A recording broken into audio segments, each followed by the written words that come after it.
اللہ نے یہ میڈیا پہ اتنے لوگ آ گئے ہیں، یہ مشتاق احمد، یہ انضمام، یہ ہاشم معاملہ۔ ہاشم معاملہ اپنے ملک کا سب سے عزت والا سٹیزن ہے، مجھ سے لمبی داڑھی ہے اس کی میرے پیاروں۔ اور میں جب ساؤتھ افریقہ گیا ڈربن میں، تو میں نے ہاشم کے، جب میں وہاں ادھر میری بات تھی، اس میں 90% نان مسلم تھے، تو ہاشم ابھی بھی جہاز سے اترا تھا انڈیا کا ٹور کر کے، 1.5 مہینے کا سفر کر کے، تو موبائل آن ہوا تو اس کے دوست نے کہا کہ تمہیں گھر چھوڑوں، تمہارے بیوی بچے آئے ہوئے ہیں، کہتے ہیں اور یا سعید انور کا وہاں بیان ہے اسٹیڈیم میں، وہاں جاؤ گے؟ کہا میں آ رہا ہوں، بیوی بچوں سے مل کے بیان سن کے پھر گھر جاؤں گا۔ وہاں آیا، بھائی جنید بھی ملے، اس نے بات سنی، تو میں نے اس کے جو کرکٹرز تھے نا اس سے پوچھا کہ ہاشم، تم سارے نان مسلم، ہاشم کا کیا ایفیکٹ ہے تم پہ؟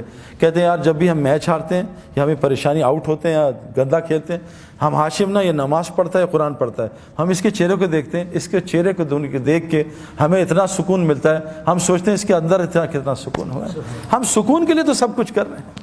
اور بھائی مسجد، مچھلی کا سکون پانی میں ہے، مسلمان کا سکون مسجد میں ہے، یہ کہاں باہر تلاش کر رہا ہے؟ کان کنٹرول میں نہیں آئیں گے۔